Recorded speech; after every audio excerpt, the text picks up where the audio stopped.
Ridha Allah subhanahu wa ta'ala adalah salah satu dari sifat. Nabi SAW mengatakan, laisa lil mu'min ayyudhilla nafsahu. Mukmin itu jangan sampai menghinakan diri. Sejarah hamba yang Allah sebutkan dalam Al-Quran, di antara tujuan besarnya adalah agar menjadi pelajaran. Bismillahirrahmanirrahim.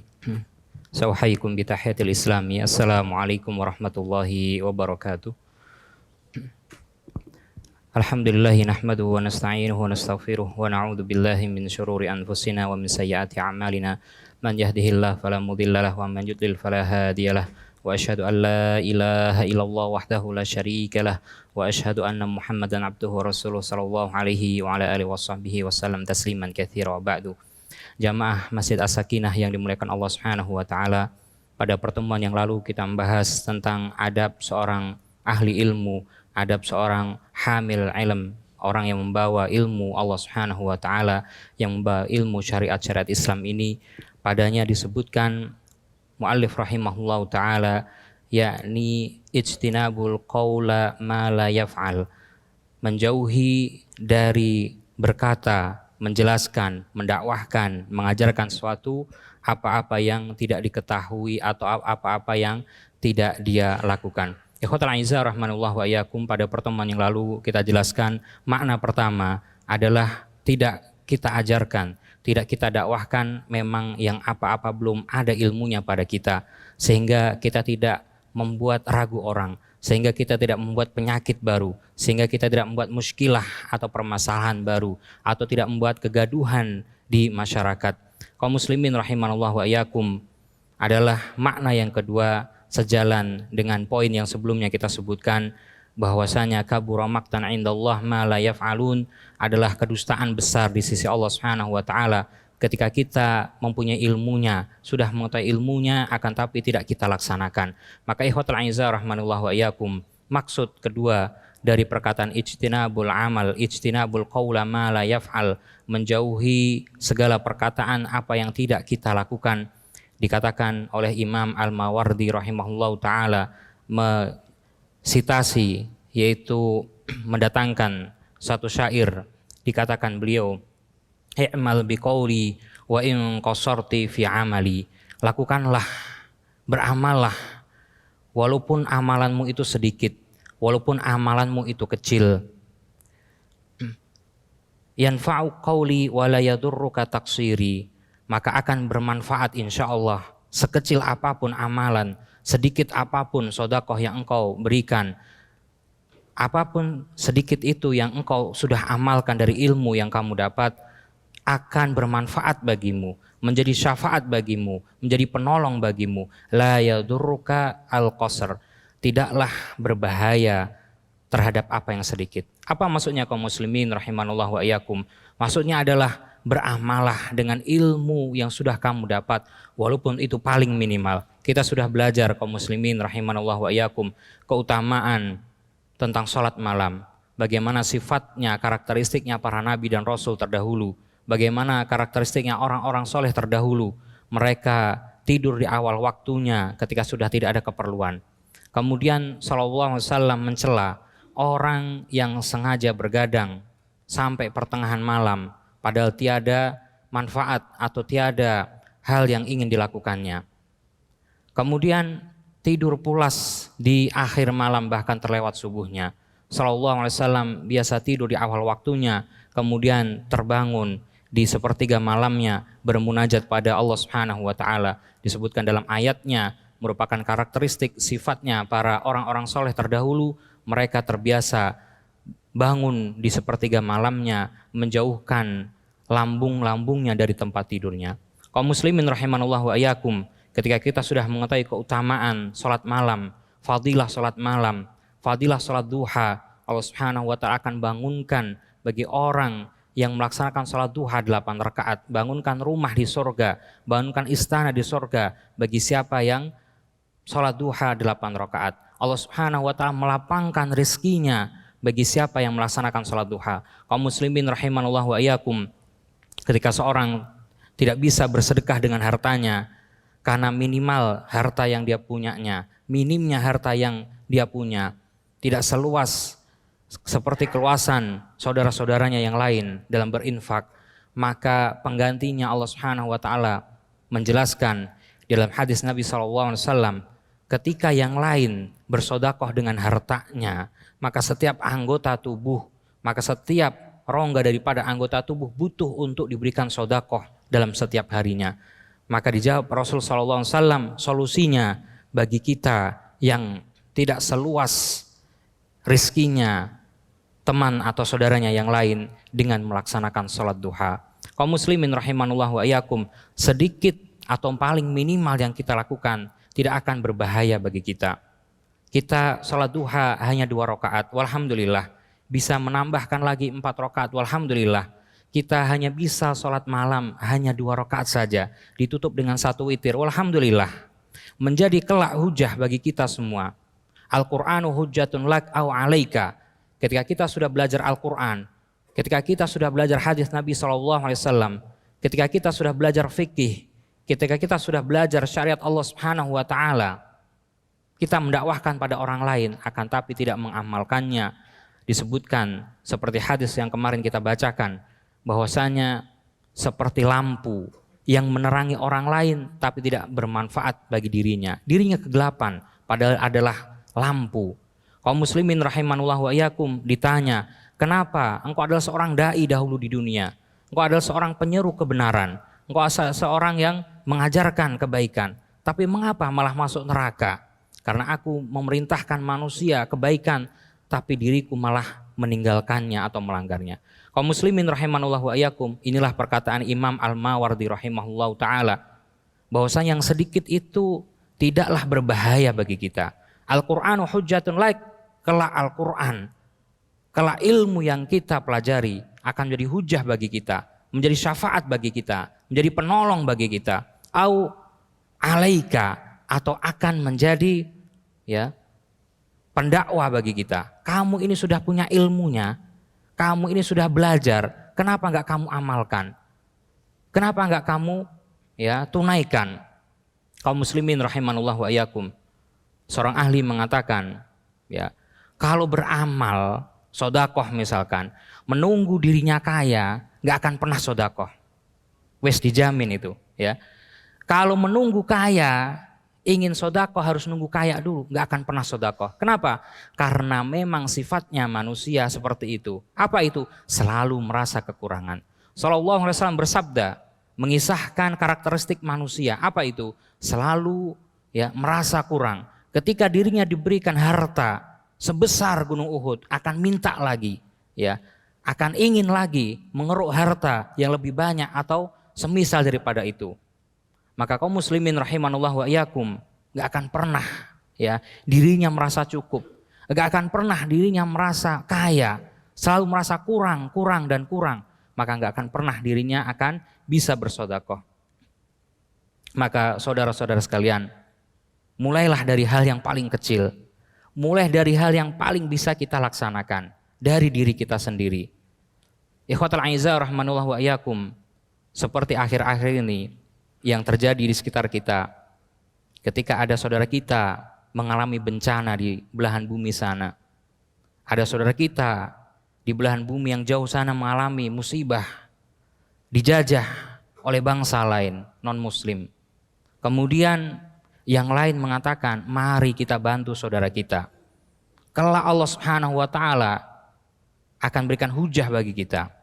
Apa itu? Disebutkan dalam hadis qudsinya, bahwasanya aku ini sedang sakit, kata Allah Subhanahu wa taala. Kenapa kalian lam ta'uduni? Gak ada sekalipun, satu pun yang menjengukku. Kaifa ta'udduka ya Rabb wa anta Rabbul alamin? Bagaimana aku akan menjengukmu ya Allah? Apakah butuh engkau pada makhlukmu? Padahal engkau adalah Rabbul alamin, Tuhan semesta alam. Bagaimana, masuk akal enggak ini? Allah kok butuh dijenguk gitu loh. Ya Allah, engkau ini kan Rabbul alamin, tinggal kun fayakun, enggak butuh dengan hambamu. Tapi kenapa Allah Subhanahu wa taala memerintahkan kita untuk menjenguknya? Maksudnya kaum muslimin, ketika ada salah seorang di antara kita merasakan kesakitan, merasakan musibah, maka diharapkan kita menjenguknya, diharapkan kita untuk membantunya, sesuai kemampuan kita, sesuai apa yang dibutuhkan oleh saudara-saudara kita. Wa ana fiha, dan aku di sana, dan aku ya menyeliputi, dan aku memberikan ya al-jaza, memberikan pahala, memberikan kebaikan ketika kalian membantu, menjenguk saudara-saudara kalian yang sedang sakit. Kaum muslimin rahimanullah wa iyyakum, maka ada sebagian syubhat di antara saudara atau kawan-kawan kita yang lain. Mengapa ya kita harus membantu saudara-saudara yang jauh di sana, padahal sini masih banyak yang membutuhkan, padahal sini masih banyak yang kekurangan. Kaum muslimin rahimanullah wa iyyakum, maka ibadah itu ada yang punyai batas, ada yang punyai keutamaan tertentu. Banyak, setiap tahun selalu saja ya, selalu dibenturkan. Misalkan apa? Antara ibadah kurban dengan sodakoh, antara ibadah kurban dengan sodakoh membantu yang di sekitarnya. Ngapain harus berkurban? Ngapain harus diwujudkan dalam bentuk sapi, onta ataupun kambing? Padahal bisa langsung sodakoh dengan duit, dan itu yang lebih dibutuhkan. Katanya seperti itu. Sama dengan orang yang berkata tadi, ngapain ya bantu yang jauh-jauh di sana, yang di sini masih membutuhkan. Kaum muslimin rahimanullah wa iyyakum, ketika ada yang berkata demikian, mengapa harus membantu yang jauh-jauh, di sini masih membutuhkan, maka pertanyaan tersebut berbalik kepada orang tersebut. Berarti ada berbagai macam kemungkinan. Di antaranya apa? Ya, yang di dekat kita tentunya hukumnya wajib. Saudara kita, keluarga kita, tetangga kita, lingkungan sosial kita, hukumnya wajib untuk dibantu. Sallallahu alaihi wasallam bersabda, ketika dihadiahkan sodakoh berupa apa? Paha kambing oleh Abu Musa al-Asy'ari radhiyallahu anhu, sahabat yang mulia. Apa kata Rasulullah? Ahadaita jironekal yahud, apakah kamu sudah memberikan ya hadiah, memberikan ya daging kambing tersebut kepada tetanggamu? Padahal apa kaum muslimin? Yahudi, padahal non muslim. Ya, apakah kamu sudah memberikan hadiah tersebut kepada tetanggamu yang non muslim tersebut? Kata Rasul sallallahu alaihi wasallam, menunjukkan apa?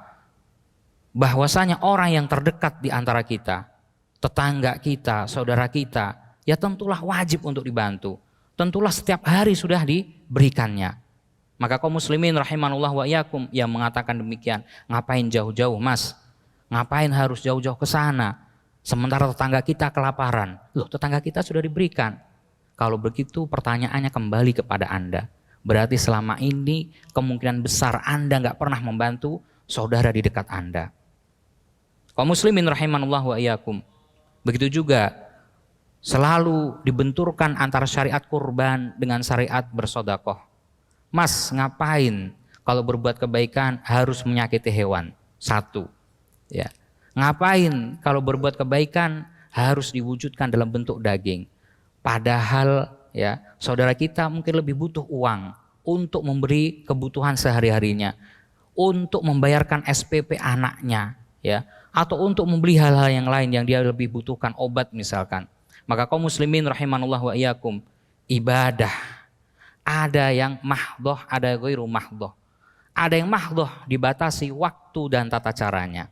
Seorang sholat misalkan, sholat duhur, ada batasan waktunya.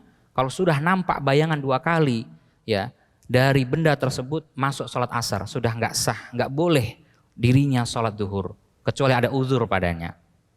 Begitu juga kurban, syariat yang mulia kaum muslimin, merupakan wujud bentuk kepedulian kita terhadap lingkungan sosial kita, ya, diwujudkan dalam bentuk amalan yaitu berkurban, dalam memotong hewan-hewan ternak yang disyariatkan berupa kambing, sapi, onta atau semacamnya. Waktunya terbatas, fadilahnya juga muayyan, ditentukan, keutamaannya ditentukan. Gak bisa kita melaksanakan ibadah kurban selain di tanggal-tanggal yang sudah ditetapkan. Nanti akan terus dibenturkan, ngapain harus haji mas? Ya, kalau ibadah kebaikan ngapain harus haji? Padahal di sekitar kita masih banyak yang membutuhkan. Sama nanti seperti itu terus. Ya, Ibadah ada yang mahdoh, ghairu mahdoh. Yang mahdoh sudah ditentukan, waktuna, tata caranya, keutamaannya sudah ada tersendiri. Yang ghairu mahdoh silahkan bersedekah kapanpun, dimanapun silahkan. Mau bersedekah dengan uang, bersedekah dengan berikan makanan matang, bersedekah dengan memberikan daging yang belum diolah ataupun diolah, falyatafadhol. Ya silahkan, gak ada larangan padanya. Akan tapi ibadah yang tersebut, kurban misalnya, gak akan dianggap kurban ya kalau tidak sesuai dengan SOP-nya. Kaum muslimin rahimanallah wa iyyakum, suatu pagi hari di hari raya Idul Adha, ada salah seorang sahabat yang mengatakan pada Rasul sallallahu alaihi wasallam bahwasanya dirinya telah menyembelih hewan yang dianggap hewan kurban. Maka Rasul sallallahu alaihi wasallam ya mengelak hal tersebut.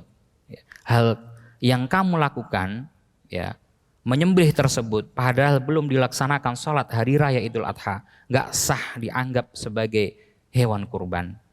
Akan tapi dianggap hewan sesembelihan biasa.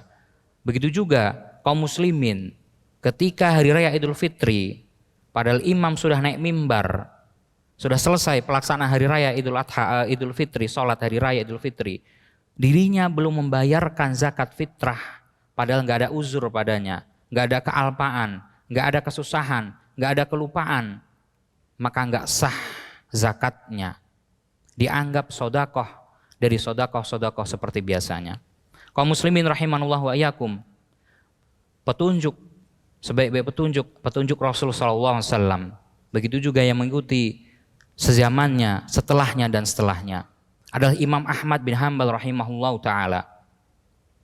Adalah pemuka dari mazhab Hanabilah. Imam Ahmad bin Hanbal rahimahullah taala disebutkan dalam suatu asar, tidaklah beliau meninggalkan amalan sekecil apapun yang dimaksud adalah sodakoh, walaupun hanya memberikan 1 siung bawang saja. 1 siung bawang, hal yang remeh-temeh bagi kita. Cuma bawang diberikan ke tetangganya, ya. Cuma sebutir korma diberikan ke temannya, ya. Mungkin ngajak ribut mungkin bagi kita. Kaum muslimin rahimanullah wa iyyakum, jangan pernah meremehkan amalan, jangan pernah meremehkan pemberian ataupun sodakoh sekecil apapun. Kata Nabi SAW, kalau kalian ya memasak, lebihkanlah al-marok, kuahnya berikanlah kepada tetangga kalian. Tapi implementasinya, prakteknya bukan hanya kuahnya. Kita masak sayur lodeh, sayur asem, dikasih kuahnya saja, ya bikin ribut namanya. Ya, kaum muslimin rahimanullah wa iyyakum, adalah bahasa kiasan dari Rasul SAW. Maksudnya apa? Jangan pernah meremehkan amalan sekecil apapun.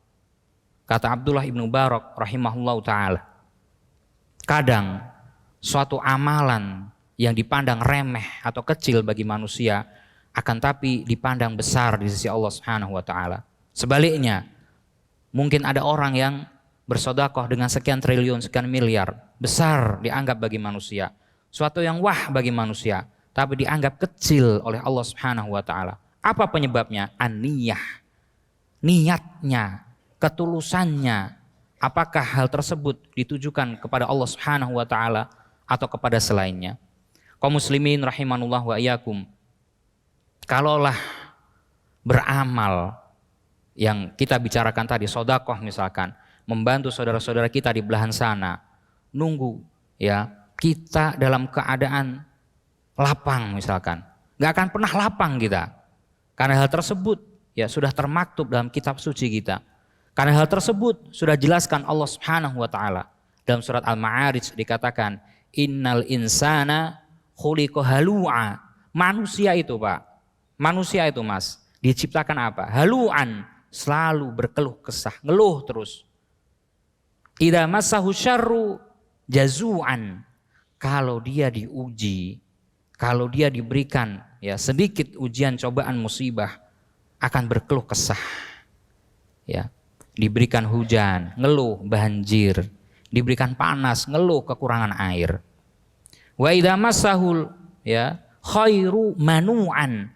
Tapi ketika dirinya diberikan kebaikan, keluasan harta, kesehatan, manu'an. Apa manu'an? Mamnu, melarang. Apa artinya? Manu'an, melarang dari membantu atau memberikan bantuan kepada saudaranya yang lain. Bakhil, pelit adalah karakteristik asli manusia.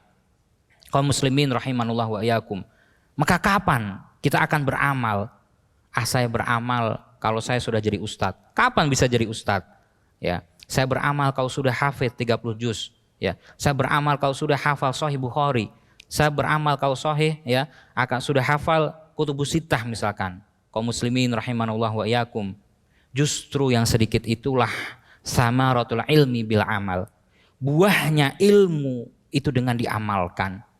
Nampaknya ilmu itu bermanfaat dengan amalannya. Ya, tidak menunggu harus ya punya demikian dan demikian. Tidak harus menunggu ya punya gelar demikian dan demikian baru beramal. Maka kaum muslimin rahimanullah wa iyyakum, inilah yang dimaksud ya. Tidaklah atau menjauhi perkataan apa yang tidak amalkan. Maksudnya apa? Beramallah dengan ilmumu walaupun seminimal mungkin, walaupun sekecil mungkin kamu itu ya beramal.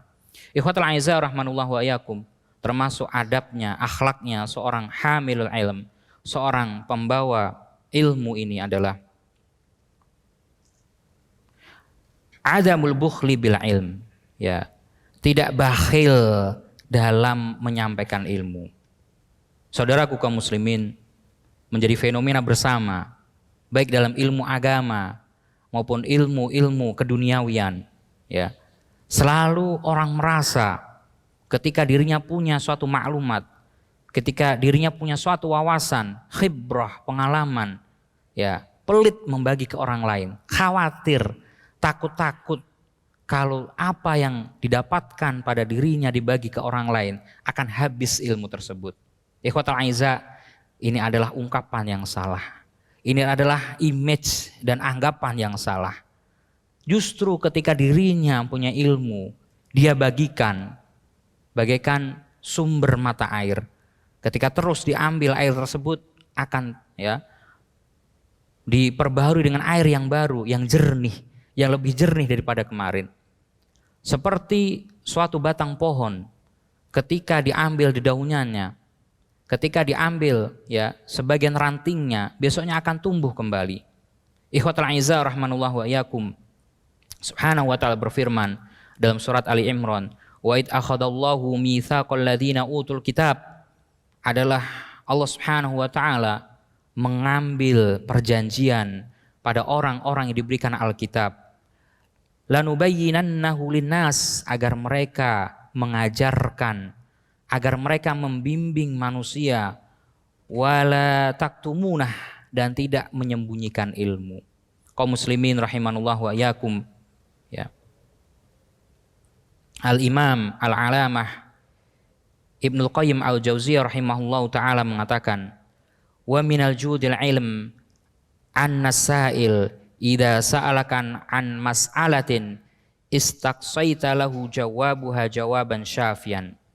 Kata Imam Ibnul Qayyim Al-Jauziyah rahimahullahu ta'ala, ketika ada junior kita, ketika ada teman kita yang baru memasuki ya suatu circle tertentu, membutuhkan ya, taujih dari kita, membutuhkan arahan dari kita, maka berikanlah ya arahan tersebut yang komprehensif, yang utuh, yang lengkap. Ikhwatul aizah, saudaraku kaum muslimin, suatu saat Rasul SAW didatangi salah seorang sahabat. Tanya tentang apa? Ya, yaitu pertanyaan apa hukumnya menggunakan air laut untuk wudhu. Kenapa? Karena sahabat tersebut sedang safar, sedang bepergian menggunakan ya moda transportasi air atau kapal. Yang dibawa perbekalan air tawarnya hanya sedikit. Kalau saya pakai untuk wudhu, ya, kalau saya pakai untuk bersuci, maka nanti kekurangan untuk konsumsi airnya, untuk minumnya. Ya, maka bagaimana solusinya? Ya, kalau kekurangan air, minum air laut nggak bisa. Semakin diminum semakin haus, ya, bisa dehidrasi. Apa solusinya? Datang ke Rasul Shallallahu Alaihi Wasallam. Maka inilah kaum muslimin obatnya kebodohan, yaitu bertanya kepada ahli ilmu, bertanya kepada ahlinya. Ya, ketika dirinya nggak tahu, ya bukan malah melakukan hal-hal ya di luar keilmuan tersebut, akan tapi menanyakan kepada ahlinya bagaimana seharusnya seperti ini. Ya, bahayanya apa? Ketika beramal tanpa ilmu. Adalah sahabat Rasul SAW berperang, kemudian terluka parah, lalu pada suatu malam yang dingin dirinya junub. Tanya ke sahabat yang lain, padahal nggak punya ilmunya, berfatwa kepada saudaranya, wahai saudaraku, fatwakanlah pada saya. Apa itu? Ini saya sedang mengalami junub, ihtilam, mimpi basah semalam. Tapi saya sedang luka parah, kemudian sedang musim dingin. Ya, kalau misalkan orang normal saja kena air seperti ini, kayaknya nggak mungkin. Saya ini luka parah, gimana ya? Ya, cara saya bisa toharoh, cara saya bisa membersihkan dari junub saya ini. Maka kata temannya tadi yang nggak punya kapasitas ilmu mengatakan, ya kalau begitu kamu junub kan? Iya, ya sudah mandi saja, kena air Pak. Apa yang terjadi? Besoknya mati, meninggal dunia. Datang kepada Rasul SAW kabar tersebut, wahai Rasulullah, si fulan telah meninggal. Kenapa? Ya, karena sedang junub, terluka parah, akhirnya meninggal. Marah Rasul SAW. Ya, kalau seperti ini, tanya ke ahli ilmu. Ya, bahwasanya kamu telah mencelakakan saudaramu. Inilah yang dimaksud. Ya, dirinya sesat dan menyesatkan. Menyesatkan orang lain, gak ada ilmunya. Kaum muslimin rahimanullah wa iyyakum, kembali pada kejadian tadi. Sahabat Rasulullah SAW yang kalau dilemanya mengkonsumsi air ini ya dipakai untuk konsumsi dan bersuci, gak cukup airnya. Lalu bagaimana? Kata Rasulullah SAW, ya, ma'ul anil ma'ul bahri, tentang air laut. Apa katanya? Tuhuru ma'uhu, airnya boleh dipakai untuk bersuci. Ketika kita ya ke laut, ke pantai, silahkan berwudu dengan air laut. Ya, ketika kita ke pantai ya atau ke laut ya, kemudian kehabisan air untuk mandi, silahkan kalau memang bisa dipakai untuk mandi, layak untuk mandi.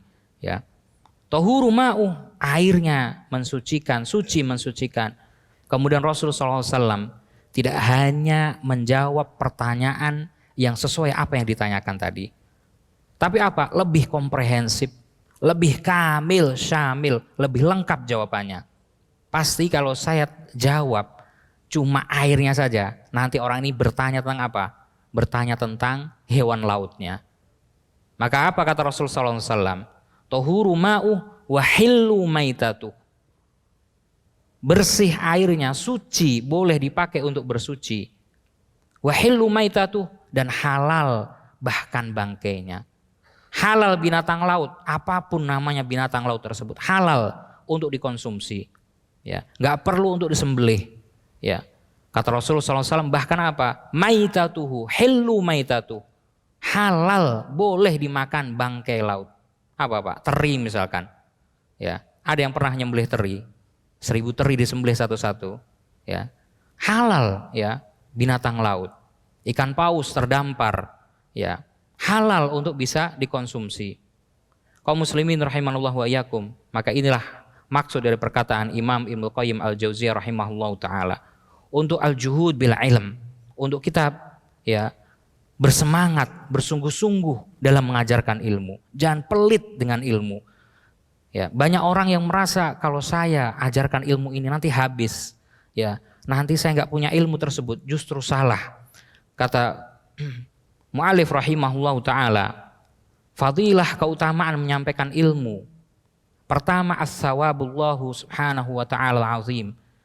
Pahalanya sangat besar menyampaikan ilmu. Mandala ala khairin fayujzi'u kafa'ilih la yunkis ala ma fa'alahu. Orang yang menunjukkan kebaikan, mengajarkan ilmu, dirinya mendapat 2 pahala.